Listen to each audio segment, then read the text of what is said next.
이번에는 26번에서 약간 특이 소견이 좀 있어서 이 얘기를 좀 하는 겁니다. 26번에 그 둘째 날이죠. 둘째 날, 첫째 날에 그 웬만큼 이제 근관학대 성형까지 진행을 했는데 환자 개구량이 적어서 다 못했죠. 그래서 여기 보면은 이게 여기가 팔라탈, 여기가 디스토버컬, MB1, MB2였는데 이 이스무스가 이어져서 이쪽에 뭔가가 있죠. 이럴 때 이거를 찾아내느냐 못 찾아내고 그냥 넘어가느냐가 그 근관 치료의 클래스를 결정을 해요. 그래서 이런 거를 안 놓치는 게 중요하죠. 그래서 2번 라운드 번가 2번 라운드 버로다가 이제 MB2V에 그 오페크함이 나오는 그 부분에 아웃워드 쪽으로 이제 벌을 계속 사용해서 파고 들어가야 되는데 문제는 이 환자가 개구량이 적어서 4분의 1 라운드 볼을 거의 갖다 대질 못하더라고요. 그래서 1번 라운드 볼까지만 쓸 수 있는 그런 상황입니다. 그래서 이게 1번 라운드 볼 같은데요.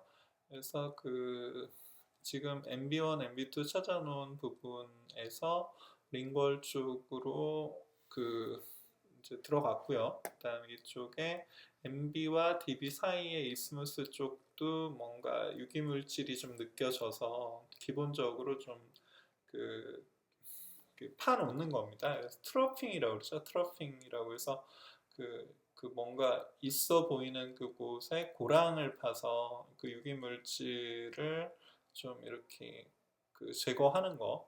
그래서 그게 그 사이에 뭐 근관이 있다면 근관을 찾아서 클리닝 앤 쉐이핑을 해야 되겠지만 이거는 MB와 DB 사이라서 그 근관이 있을 확률은 많지 않죠. 그래서 이 정도 2배속으로 돌려볼게요. 그래서 지금 자 여기서 요 MB1과 MB2를 찾았는데 MB3가 있는 거죠.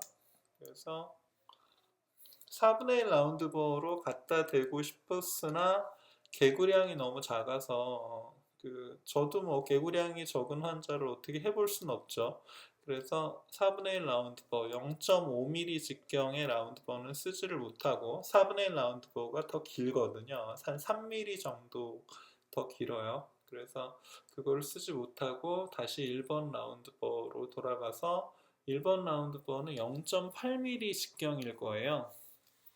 그래서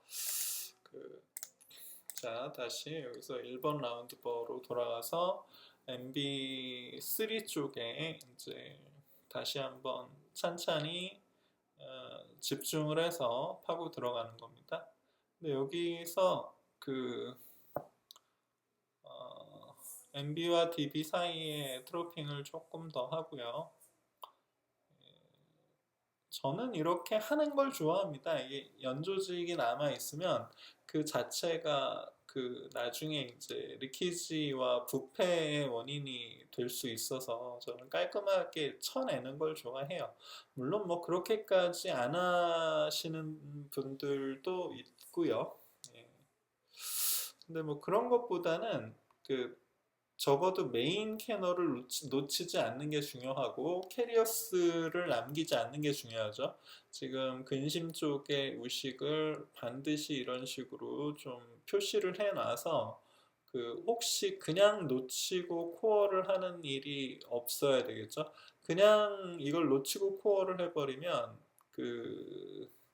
나중에 이제 우식을 발견했을 때 다시 코어를 하기가 어렵죠. 진료실의 흐름이라는 것도 있고 그렇기 때문에 미리 근관 충전을 할 즈음에서는 이렇게 우식을 꼭 안 놓치는 게 중요하죠. 지금 이런 식으로 페이퍼 포인트를 쓰면 내가 클리닝 앤 쉐이핑 했던 근관에 클리닝 앤 쉐이핑이 얼마나 적절한지를 그래도 현미경으로 보면 대략적으로는 짐작을 할 수가 있죠. 그리고 DB는 이 정도고 DB와 MB를 연결하는 트로핑의 흔적을 또 볼 수가 있고요. 그 다음에 MB1, 그 다음에 MB1, MB2를 찾았다고 생각했는데 MB3가 하나 더 있는 그런 상황이죠. 그래서 여기를 한번 다시 2배속으로 돌려서 여기가 이제 MB3 쪽을 슬슬 요걸 봐야죠. MB3 쪽을 살살 달래듯이 그 입구를 핸들링하는 거죠. 입구를 이게 들어가나 안 들어가나를 확인하는 겁니다. 나이트 아이로 들어가나 안 들어가나를 확인하는 것이지 너 들어가 이러면서 푸시를 하는 게 아니에요. 그것만 그게 핵심이고요. 프로테이퍼 S1으로 들여보내려고 했는데 안 들어가서 이럴 때는 그 V테이퍼 20번을 써서 V테이퍼 20번은 프로테이퍼랑 이 성격이 좀 달라요. 이 V테이퍼는 굉장히 낭창낭창하고 프로테이퍼는 좀 이렇게 빳빳하거든요. 그래서 둘 다 근관을 찾을 때 필요한 성질입니다. 이게 아, 그, 하나만으로 될 게 아니에요. 그래서 지금 들어갈 듯 하는데 조금 그 약간 거식이 잘 안 들어가는 게 있어서 그래서 다시 1번 라운드버로 그 입구를 한 0.5mm 정도 더 파헤친다 이렇게 생각하고 한 0.5mm 정도만 더 들어가도 그 파일이 쏙 하고 들어갈 때가 많죠. 지금 그 근관 치료의 클래스를 결정하는 건 이렇게 들어갈 듯 하는 곳에 파일을 탁 안착시키는 꽂을 수 있는 능력인데 그거는 파일의 능력이 아니라 벌을 다루는 능력이에요. 그래서 이렇게 어렵게 해서 저기 끝에서 지금 일이 벌어지고 있죠. 다시 현미경으로 그 포지션을 잡고 이게 그 V테이퍼 20번은 굉장히 낭창거리기 때문에 이렇게 랜덤하게 어떤 방향을 잡아서 그 방향을 이니셜 확대를 하기에 좀 좋은 장점이 있죠. 이런 나이타이가 몇 개 있어요. V테이퍼뿐만 아니라 CMI어 계열이 좀 이런 게 있거든요. 근데 CMI어 계열 중에서도 그 어떤 변형이 오더라도 오래 버티는 변형이 잘 안 오면 좋고 근데 변형이 오더라도 그 상태에서 부러지기 전까지 오래 버텨서 술자에 의해서 그 발견이 되는 파절되기 전에 발견이 되는 그런 나이타이가 좋다고 생각해요. 지금 다시 프로테이퍼 S1으로 바꿔서 이 지금 쓱 하고 들어가는 느낌이 들죠. 이 정도 되면 이제 거의 끝났다라고 봐도 되죠. 그러니까 그 글라이드 패스를 만드는 순간 근관학대 성형은 사실은 거의 끝난 거죠. 그러니까 글라이드 패스를 뭘로 만들 것인가가 중요하지 그 이후에 근간 확대 성형은 아주 요식 행위일 뿐이에요. 그래서 여기서 이제 8번으로 들어가서 여기 그 길이 재고 이제 확대 성형하면 되겠구나 이런 생각을 할 수가 있죠. 그래서 이제 근간 확대 성형을 웬만큼 했을 거예요. 아마 이게 근간 확대 성형하는 것까지 현미경으로 하는 경우는 별로 없으니까. 근데 그러면 이제 코어 하면 되겠네. 근관 충전하면 되겠네라고 생각하는데 실제로는 여기서 더 중요한 게 남아 있죠. 디스탈에 뭔가 이렇게 그 오페크하면서 그 우식의 느낌적인 느낌이 있죠. 파노라마상에서도 약간 있고 그래서 우식을 그 근심의 우식과 크랙뿐만 아니라 원심의 더 깊은 우식을 놓치지 말아야 돼요. 그런 것들이 러버댐이 찢어지는 것보다도 훨씬 중요하거든요. 러버댐을 밀폐하는 게 중요한 게 아니라 전체적인 임상의 밸런스를 잃지 않는 게 훨씬 중요하죠. 그래서 우식이 얼마나 있나 저도 모르니까 우식을 좀 더 제거를 하고, 제거를 했더니 디스탈에 꽤 깊어요. 그래서 이거를 안 놓쳐야 돼요. 이거를 안 놓쳐야 그 제대로 된 코어를 할 수가 있고, 제대로 된 코어가 돼야 리키지로 인한 문제를 줄일 수가 있죠. 그래서 근심의 우식을 추가로 제거하고요.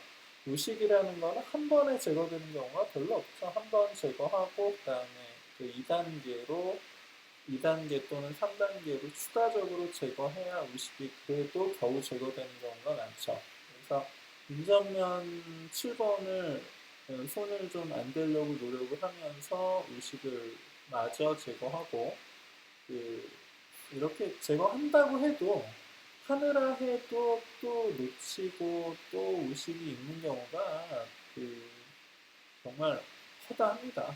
그래서 지금 3단계로 우식을 한 4번 라운드쯤 되는 걸로, 2번인가 4번인가 하여튼 그런 걸로 제거를 하고, 우식을 더 제거하면서 코어가 또 디스탈에서 또 끊어지는 일이 없도록 그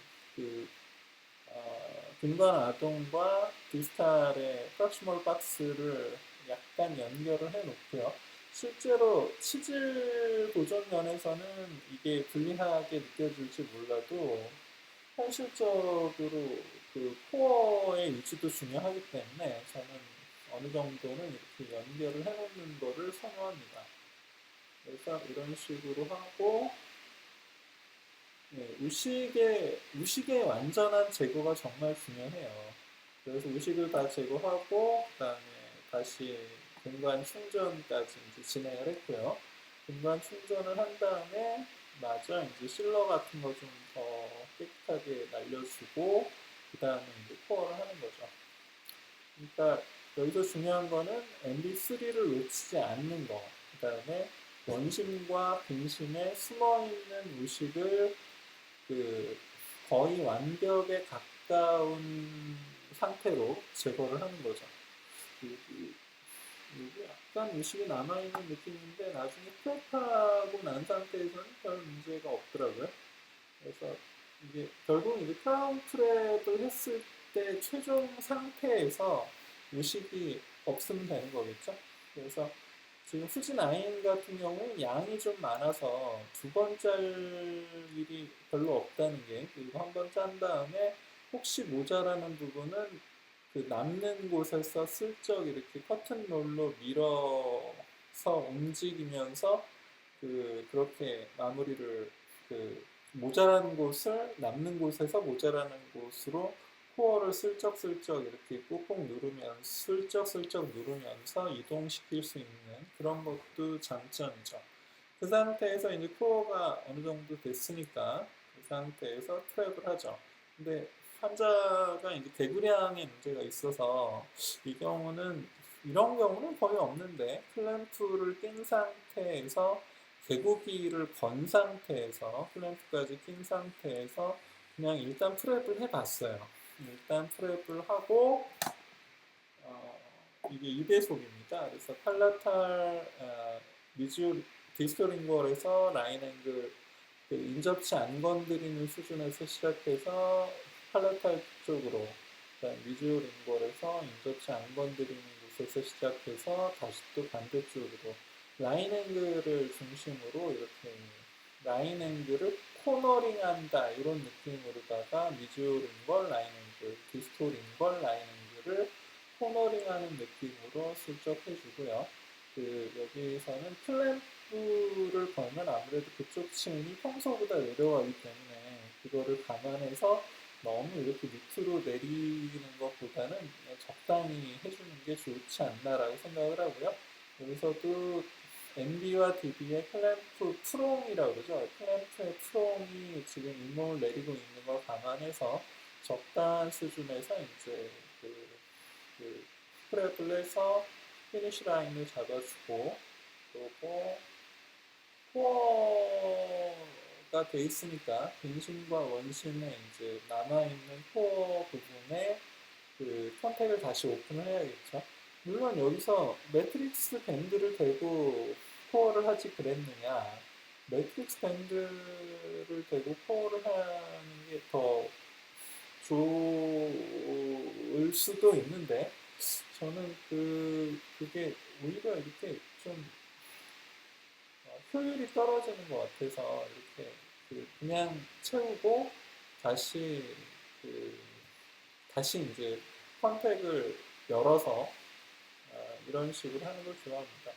지금 약간 인시피언트 캐리어스 같은 느낌의 등심 쪽에 오페크한 부분을 날려주고요. 그래서 미주오 링걸과 미주오 버컬 라이닝을 연결해주면 되고요.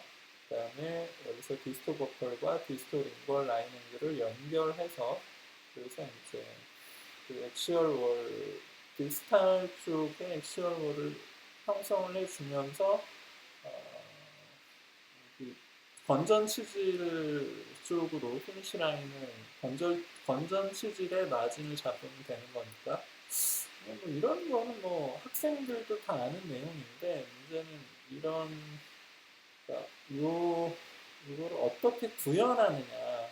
그러니까 인접치를 건드리지 않으면서 적절한 형태를 빨리 잡아야 되잖아요. 그래서 이렇게 각자 이런 거를 진료하시는 선생님들마다 각자의 스타일이 있는데, 제가 맞다는 게 아니라 저는 이런 방법을 그 보여줄 수 있다는 게 조금 다른 것 같아요.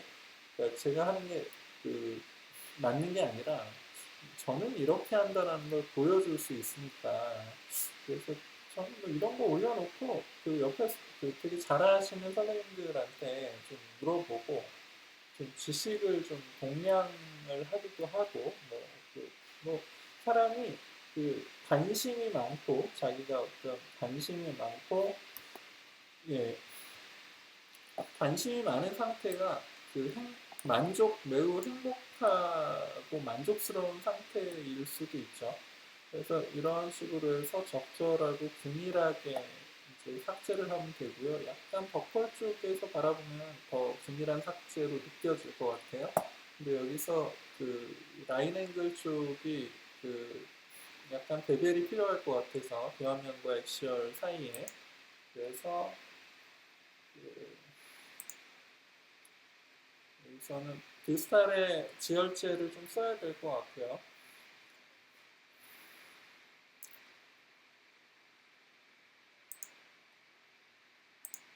예, 요게 이제 그 라인 앵글 쪽을 약간 라운딩해주는 편의상 쓰는 거고요. 그, 이렇게 하고 교환면도 좀 지금 코어 상태에서 별로 그대로 코어 상태 그대로이기 때문에 약간 해줘야 될 것 같고요. 그다음에 요거는 그 인레이 쪽에 2차 의식이 있어서 일단 330버 같은 걸로 이제 인레이를 제거를 하고, 어,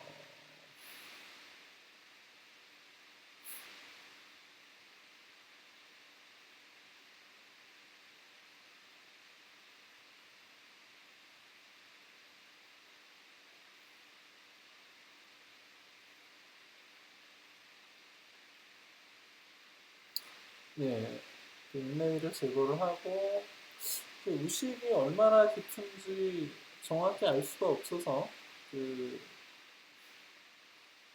일단은 우식을 제거를 해야죠.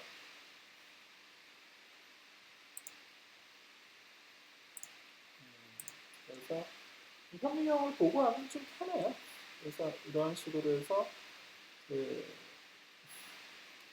등심 미절 쪽에서 시작해서 디스탈 쪽의 프라시멀 박스까지 이런 식으로 하고, 그 다음에 다시 버컬 쪽에서 위주어 버컬 쪽에서 디스토 버컬의 프락시멀 박스까지 이렇게 기본 와동과 함께 프락시멀 박스를 뚜렷하게 주어야 나중에 이제 베베를 주고 나서도 프락시멀 박스가 남아 있죠. 그 프락셔널 박스를 좀 확실하게 처음에 주는 것이 그 와동의 그 기본 형태에서 훨씬 유리하죠. 리텐션과 스테이빌리티, 서포트 뭐 이런 것들에서 좀 유리하죠. 그래서 그 이렇게 하고 700번 카바이드 버로다가 이렇게 하면 되고요.